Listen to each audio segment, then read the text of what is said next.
السلام علیکم ورحمۃ اللہ وبرکاتہ۔ بھائیوں اور بہنوں، قرآن کی سردار آیت کا ایک وظیفہ آپ کے سامنے پیش کر رہا ہوں۔ اللہ کے ولی کہتے ہیں کہ جو بندہ عصر کی نماز کے بعد 21 مرتبہ یہ آیت پڑھ لیتا ہے، اللہ تعالیٰ اس کی تمام پریشانیاں دور کر دیتا ہے اور وہ شخص بیٹھے بٹھائے مالدار ہو جاتا ہے۔ اللہ پاک اپنے اس بندے سے اتنا راضی اور خوش ہوتا ہے کہ اس گھر میں رزق کی بارش کر دیتا ہے۔ تو ناظرین، عصر کا وقت وہ وقت ہے جو کہ دعاؤں کی قبولیت کے لیے سب سے زیادہ مشہور مانا جاتا ہے۔ اس وقت ایک گھڑی ایسی ہے جس میں ہر دعا فوراً قبول ہو جاتی ہے۔ تو جو قرآن کی یہ ایک آیت پڑھ کر جو بھی دعا مانگے گا، انشاءاللہ جائے نماز سے اٹھنے سے پہلے اس کی وہ دعا قبول ہو چکی ہوگی۔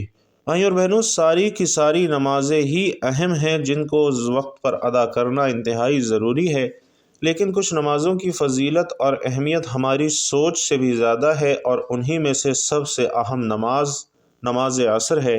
شریعت اسلامیہ نے عصر کی نماز کو بیچ والی نماز کہا ہے، اور جس پر خود اللہ تعالیٰ نے مداومت کرنے کی تاکید فرمائی ہے، اور رسول اکرم صلی اللہ علیہ وسلم نے عصر کی نماز کی محافظت کرنے والے کے لیے جنت کا وعدہ فرمایا ہے۔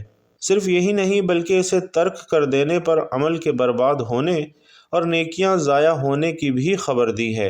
تو ان تمام فرامین سے عصر کی اہمیت بخوبی واضح ہو جاتی ہے۔ بھائیوں اور بہنوں، عصر کی نماز کی بہت زیادہ فضیلت ہے، اور عصر کی نماز کی محافظت کرنا دخول جنت کا سبب ہے۔ عصر کی نماز نہ پڑھنے والے کے لیے سخت وعید ہے۔ عصر کی نماز ہی بیچ والی نماز ہے جس کے بارے میں قرآن مجید میں ارشاد ہے کہ نمازوں کی حفاظت کرو، بالخصوص درمیان والی نماز کی، اور اللہ تعالیٰ کے لیے با ادب کھڑے رہا کرو۔ بھائیوں اور بہنوں، ابو ہریرہ رضی اللہ تعالیٰ عنہ سے روایت ہے کہ رسول علیہ السلام نے فرمایا کہ رات اور دن میں فرشتوں کی ڈیوٹیاں بدلتی رہتی ہیں، اور فجر اور عصر کی نمازوں میں ڈیوٹیوں پر آنے والے اور رخصت پانے والوں کا اجتماع ہوتا ہے۔ پھر تمہارے پاس رہنے والے فرشتے جب اوپر چڑھتے ہیں تو اللہ تعالیٰ پوچھتا ہے، حالانکہ وہ ان سے زیادہ اپنے بندوں کے متعلق جانتا ہے، کہ میرے بندوں کو تم نے کس حال میں چھوڑا؟ وہ جواب دیتے ہیں کہ ہم نے جب انہیں چھوڑا تو وہ فجر کی نماز پڑھ رہے تھے، اور جب ان کے پاس گئے تب وہ عصر کی نماز پڑھ رہے تھے۔ اسی طرح جریر بن عبداللہ رضی اللہ تعالیٰ عنہ روایت بیان کرتے ہیں کہ ہم نبی کریم صلی اللہ علیہ وسلم کی خدمت میں موجود تھے۔ پیارے آقا صلی اللہ علیہ وسلم نے چاند پر ایک نظر ڈالی اور پھر فرمایا کہ تم اپنے رب کو آخرت میں اسی طرح دیکھو گے جیسے اس چاند کو ابھی دیکھ رہے ہو۔ اس کے دیکھنے میں تمہیں کوئی زحمت نہیں ہوگی۔ پس اگر تم ایسا کر سکتے ہو کہ سورج طلوع ہونے سے پہلے والی نماز یعنی فجر اور سورج غروب ہونے سے پہلے والی نماز یعنی عصر سے تمہیں کوئی چیز نہ روک سکے تو ایسا ضرور کرو۔ اور پھر جریر رضی اللہ تعالیٰ عنہ نے یہ تلاوت فرمائی، اور اپنے پروردگار کی تسبیح اور تعریف بیان کرتا رہ، سورج نکلنے سے پہلے اور اس کے ڈوبنے سے پہلے۔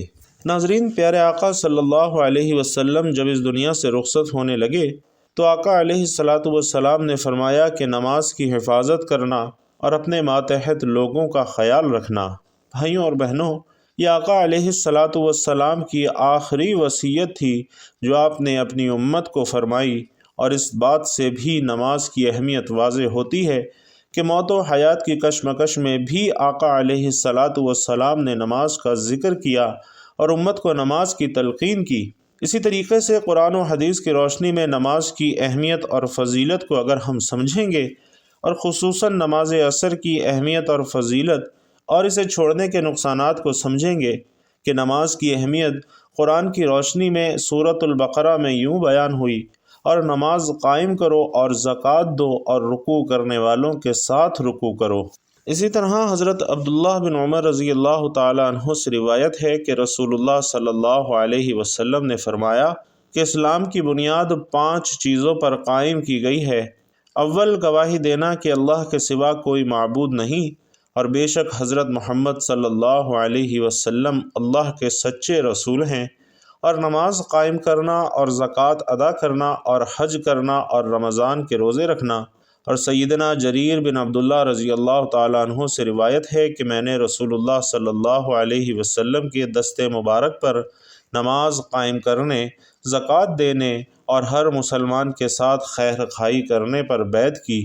اسی طریقے سے سیدنا عبداللہ بن مسعود رضی اللہ تعالیٰ عنہ سے روایت ہے کہ میں نے نبی کریم صلی اللہ علیہ وسلم سے پوچھا کہ اللہ تعالیٰ کے نزدیک کون سا عمل سب سے زیادہ پسندیدہ ہے، تو آپ صلی اللہ علیہ وسلم نے فرمایا کہ وقت پر نماز پڑھنا۔ پھر پوچھا کہ اس کے بعد کون سا عمل ہے، فرمایا کہ والدین کے ساتھ اچھا سلوک کرنا۔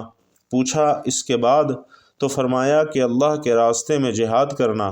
اسی طرح حضرت ابو ہریرہ رضی اللہ تعالیٰ عنہ سے روایت ہے کہ انہوں نے رسول اللہ صلی اللہ علیہ وسلم سے سنا کہ آپ صلی اللہ علیہ وسلم فرماتے تھے کہ اگر کسی شخص کے دروازے پر نہر جاری ہو اور وہ روزانہ اس میں 5 دفعہ نہائے تو تمہارا کیا گمان ہے کہ اس کے بدن پر کچھ بھی میل باقی رہ سکتا ہے؟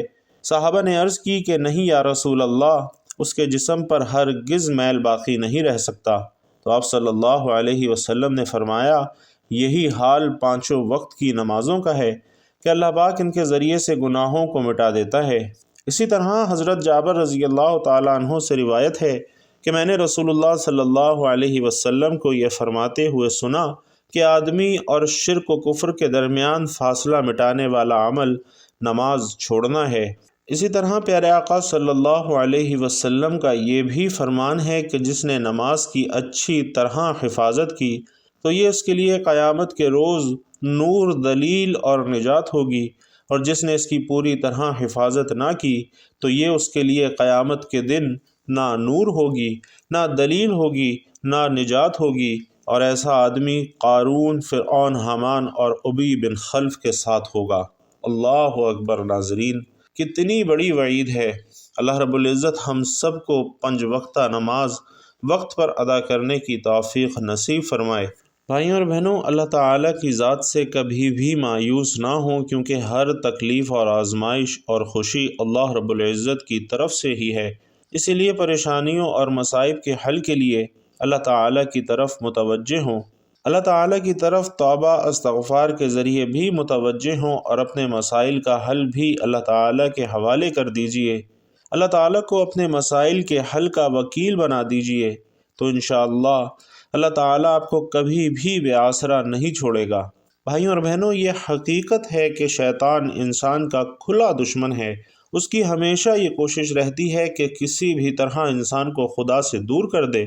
جب ایک بار وہ انسان کو خدا کے راستے سے بھٹکانے میں کامیاب ہو جاتا ہے، پھر اس کی اگلی چال یہ ہوتی ہے کہ انسان کو خدا کی رحمت سے مایوس کر دے، اس طرح اسے ہمیشہ رب کی نافرمانی والے راستے پر چلاتا رہے۔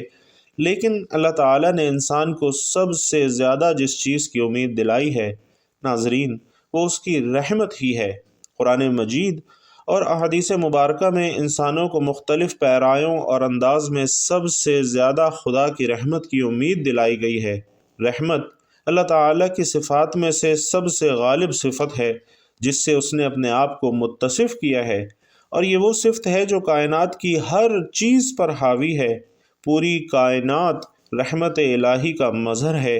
اسی لیے قرآن مجید میں فرمایا کہ میری رحمت ہر چیز سے وسیع ہے، اور اسی لیے اللہ تعالیٰ نے اپنے آخری رسول صلی اللہ علیہ وسلم کو سراپا رحمت بنا کر بھیجا ہے۔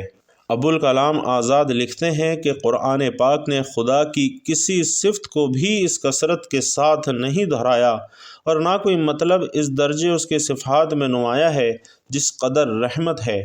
اگر قرآن کے وہ تمام مقامات جمع کیے جائیں جہاں رحمت کا ذکر کیا گیا ہے تو یہ 300 سے زائد ہوں گے، اور اگر وہ تمام مقامات بھی شامل کر لیے جائیں جہاں اگرچہ لفظ رحمت استعمال نہیں ہوا لیکن ان کا تعلق رحمت ہی سے ہے، تو ناظرین پھر یہ تعداد اس حد تک پہنچ جاتی ہے کہ کہا جا سکتا ہے کہ قرآن اول سے آخر تک اس کے سوا کچھ نہیں کہ رحمت الہی کا پیام ہے۔ اس کی رحمت کی کوئی حد نہیں، کوئی انتہا نہیں، اس لیے کہ یہ اس خدا کی صفت ہے جس کی اپنی کوئی حد نہیں۔ بھائیوں اور بہنوں، ہمارے معاشرے میں ایسے افراد بھی موجود ہیں جن کا خیال ہوتا ہے کہ وہ بہت گناہ گار ہیں، وہ کیسے نماز کے لیے مسجد جائیں اور کیسے خدا کے حضور سجدہ ریز ہوں۔ تو یاد رکھیے کہ یہ شیطانی وسوسہ ہے، اور اس طرح کے خیالات کے ذریعے شیطان ہمیں اللہ کے قریب ہونے سے روکنا چاہتا ہے۔ اس لیے بھائیوں اور بہنوں، اس طرح کے خیالات کو جھٹک کر فوراً اللہ کے حضور سجدہ کر لینا چاہیے۔ قرآن مجید میں بڑے سے بڑے گناہگار کو، حتیٰ کہ خدا کو نہ ماننے والوں کو بھی اس کی رحمت کی امید دلا کر خدا کے قریب ہو جانے اور اس کی فرما برداری اختیار کرنے کی طرف بلایا گیا ہے۔ خدا کی طرف لوٹ آنے پر پچھلے تمام گناہ معاف کر دینے کی نوید سنائی گئی ہے۔ اللہ تعالیٰ فرماتا ہے کہ اے نبی آپ کہہ دیجئے، اے میرے وہ بندوں جو اپنی جانوں پر ظلم کر بیٹھے ہو، تم اللہ کی رحمت سے مایوس نہ ہو، بے شک اللہ سارے گناہ معاف فرما دے گا، وہ یقیناً بڑا بخشنے والا بہت رحم فرمانے والا ہے۔ اور ناظرین، اس آیت مبارکہ کو قرآن مجید کی امید بھری آیت کہا گیا ہے۔ اس میں اللہ تعالیٰ نے تمام انسانوں کو، چاہے وہ مسلمان ہوں یا نہ ہوں، اپنا بندہ کہا ہے، اور چاہے وہ بڑے سے بڑے گناہگار ہی کیوں نہ ہوں۔ صرف ایک دو گناہ کرنے والا نہیں، بلکہ گناہوں میں حد پار کر دینے والے کو بھی اس آیت میں مخاطب کیا گیا ہے، اور سب کو یہ امید دلائی گئی ہے کہ تم اس کی رحمت سے مایوس نہ ہو، بے شک وہ تمام گناہ بخش دے گا۔ ابو ہریرہ رضی اللہ تعالی عنہ ایک حدیث روایت کرتے ہیں کہ رسول اللہ صلی اللہ علیہ وسلم نے ارشاد فرمایا کہ جب اللہ رب العزت نے مخلوق کو پیدا کیا تو اپنی کتاب میں، جو کہ اس کے پاس عرش پر رکھی ہوئی ہے، اپنے بارے میں لکھا کہ میری رحمت میرے غضب پر غالب رہے گی۔ یعنی اللہ تعالیٰ کو انسانوں کو سزا دے کر نہیں، بلکہ انہیں معاف کر کے خوشی ہوتی ہے، اور اسی لیے اللہ تعالیٰ اپنے بندوں سے کتنی محبت کرتے ہیں اور انہیں اپنی رحمت کی کتنی امید دلاتے ہیں۔ ناظرین، اللہ رب العزت سے اچھا گمان رکھنا واجب ہے۔ بندہ رب کے بارے میں جیسا گمان کرے گا، اللہ تعالیٰ اسی طرح اس کے ساتھ برتاؤ کرے گا۔ حدیث قدسی ہے کہ اللہ تعالیٰ فرماتے ہیں کہ میں اپنے بندے کے میرے بارے میں گمان کے مطابق ہوتا ہوں، اور قرآن و حدیث میں رحمت الہی کا حقدار بننے کے لیے ہدایات دی گئی ہیں۔ جو بھی ان صفات کو اپنے اندر پیدا کر لے گا، خدا اسے اپنی رحمت کے سائے میں لے لے گا۔ اسی لیے ناظرین، ہمیں زندگی کے کسی بھی مرحلے پر خدا کی رحمت سے مایوس ہونے کی ضرورت نہیں ہے۔ ہم بھی اپنے اندر رحم کرنے کی صفت پیدا کریں تاکہ ہمارے ساتھ بھی اسی طرح کا معاملہ کیا جائے۔ تو بھائیوں اور بہنوں، نماز عصر کے بعد جو آیت آپ نے 21 مرتبہ پڑھنی ہے وہ سورۃ البقرہ کی آیت ہے، اور وہ آیت الکرسی ہے جس کی بہت زیادہ فضیلت اور اہمیت بیان ہوئی ہے۔ آیت الکرسی کی فضیلت کے بارے میں تقریباً ہم سبھی جانتے ہیں۔ آیت الکرسی جو کہ قرآن کریم کی تمام آیات سے عظیم آیت ہے، اور جس کی بڑی فضیلت صحیح احادیث سے ثابت ہے، یہ اللہ رب العزت کی صفات جلال، اس کی قدرت و عظمت پر مبنی نہایت جامع آیت ہے، اور آیت الکرسی بہت بڑی عظمت اور رفعت والی آیت ہے، اور اس بلندی اور برتری کا سبب اس میں بیان کردہ باتیں ہیں۔ یہ رب العالمین کی توحید، ان کی کبریائی اور بڑائی اور صفات پر مشتمل ہے۔ ویسے تو قرآن کریم کی ہر آیت کریمہ ہی عالی مرتبت اور عظیم القدر ہے، لیکن ان میں سے عظیم ترین آیت آیت الکرسی ہے۔ آیات قرآنیہ میں سے یہ واحد آیت کریمہ ہے جس کو پیارے آقا صلی اللہ علیہ وسلم نے بطور وظیفہ کثرت سے تلاوت فرمایا ہے، اور صرف یہی نہیں بلکہ صحابہ کرام اور امت مسلمہ کو بھی بار بار تلاوت کی تاکید فرمائی ہے۔ اس لیے ہر مسلمان کو چاہیے کہ وہ اسے بطور وظیفہ اپنانے کی ضرور کوشش کرے اور اس آیت کے فیوز و برکات سمیٹنے کا بھرپور اہتمام کرے۔ نبی کریم صلی اللہ علیہ وسلم کی متعدد احادیث سے ثابت ہے کہ آیت الکرسی قرآن کریم کی عظیم ترین آیت ہے، اس لیے کہ اس میں ذات باری تعالیٰ کی توحید، اس کی عظمت اور اس کی صفات کا بیان ہے۔ حضرت ابی بن کعب رضی اللہ تعالیٰ عنہ بیان کرتے ہیں کہ رسول اللہ صلی اللہ علیہ وسلم نے فرمایا کہ آیت الکرسی قرآن کریم کی عظیم ترین آیت ہے، اور حضرت انس بن مالک رضی اللہ تعالیٰ عنہ یہ روایت کرتے ہیں کہ رسول اللہ صلی اللہ علیہ وسلم نے فرمایا کہ آیت الکرسی 1/4 قرآن ہے۔ اسی طرح ابن کثیر رحمۃ اللہ علیہ سورۃ البقرہ کی آیت الکرسی کی تفسیر کرتے ہوئے کہتے ہیں کہ یہ آیت الکرسی ہے جس کی فضیلت میں نبی کریم صلی اللہ علیہ وسلم سے صحیح حدیث میں ہے کہ کتاب اللہ میں یہ آیت سب سے افضل آیت ہے۔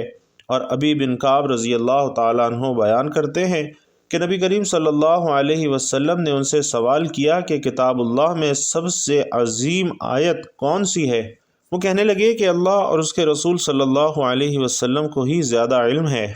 یہ سوال کئی بار دہرایا اور پھر فرمانے لگے کہ وہ آیت الکرسی ہے۔ تو فرمایا، اے ابو المنظر، علم مبارک ہو، اس ذات کی قسم جس کے ہاتھ میں میری جان ہے، اس آیت کی زبان اور ہونٹ ہوں گے عرش کے پائے کہ یہاں اللہ تعالیٰ کی پاکی بیان کر رہی ہوگی۔ اسی طرح ایک صحابی نے حضور صلی اللہ علیہ وسلم سے سوال کیا کہ پیارے آقا، آپ پر جو نازل کیا گیا ہے اس میں سب سے عظیم کیا ہے؟ تو پیارے آقا صلی اللہ علیہ وسلم نے فرمایا، آیت الکرسی۔ اسی طرح حضرت ابو ہریرہ رضی اللہ تعالیٰ عنہ بیان کرتے ہیں کہ رسول اکرم صلی اللہ علیہ وسلم نے فرمایا کہ سورۃ البقرہ میں ایسی آیت ہے جو کہ قرآن کی سردار ہے، وہ جس گھر میں بھی پڑھی جائے گی اس گھر سے شیطان نکل جائے گا۔ اسی طرح ایک شخص نے حضور نبی کریم صلی اللہ علیہ وسلم سے غربت اور تنگ دستی کی شکایت کی تو آپ صلی اللہ علیہ وسلم نے اس سے فرمایا کہ تم آیت الکرسی کیوں نہیں پڑھتے؟ اور بھائیوں اور بہنوں، اللہ کے ولی کہتے ہیں کہ 21 بار جو اس آیت کو عصر کی نماز کے بعد پڑھے گا تو اللہ اسے جائے نماز پر بیٹھے بیٹھے مالدار کر دے گا، کیونکہ یہ وہ آیت ہے کہ جس میں اللہ کا اسم اعظم ہے، تو اس کے ذریعے جو بھی دعا مانگی جائے وہ فوراً قبول ہوگی۔ تو جب آپ اس بابرکت وقت میں نماز عصر کے بعد اس آیت کو 21 مرتبہ اول و آخر درود پاک پڑھ کر دعا کے لیے ہاتھ اٹھائیں گے تو انشاءاللہ آپ کی وہ دعا کبھی بھی رد نہیں ہوگی۔ اللہ پاک آپ کو بے شمار رزق عطا فرمائیں گے، آپ جو بھی مانگیں گے انشاءاللہ وہ آپ کو ضرور ملے گا۔ تو بھائیوں اور بہنوں، ایک مرتبہ آیت الکرسی آپ کو پڑھ کر سنا دیتا ہوں تاکہ صحیح تلفظ کے ساتھ آپ لوگ بھی پڑھ سکیں۔ اللہ لا الہ الا هو الحی القیوم لا تأخذہ سنۃ ولا نوم له ما فی السماوات وما فی الارض من ذا الذی یشفع عنده الا بإذنہ یعلم ما بین ایدیہم وما خلفہم ولا يحيطون بشيء من علمه إلا بما شاء وسع كرسيه السماوات والأرض ولا يؤوده حفظهما وهو العلي العظيم۔ اور اس کا ترجمہ بھی سماعت فرمائیے۔ اللہ ہے جس کے سوا کوئی معبود نہیں، وہ آپ زندہ اور اوروں کا قائم رکھنے والا ہے، اسے نہ اونگ آئے نہ نیند، اسی کا ہے جو کچھ آسمانوں میں ہے اور جو کچھ زمین میں ہے۔ وہ کون ہے جو اس کے یہاں سفارش کرے بے حکم اس کے؟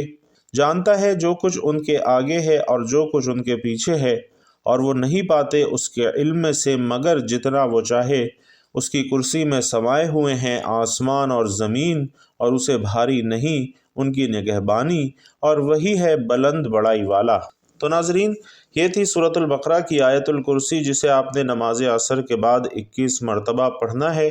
اس کے پڑھنے سے انشاءاللہ تعالی اللہ تعالیٰ آپ کی تمام پریشانیوں کو دور فرمائے گا، تمام نیک اور جائز مرادوں کو پورا کرے گا، تمام دلی خواہشات کو پورا کر کے آپ کے لیے ہر معاملے میں آسانیاں پیدا کرے گا، اور اس آیت کے طفیل شیطان کے شر سے، حاسدین کے حسد سے اور دشمن کے وار سے آپ سب کو ہمیشہ محفوظ فرمائے گا۔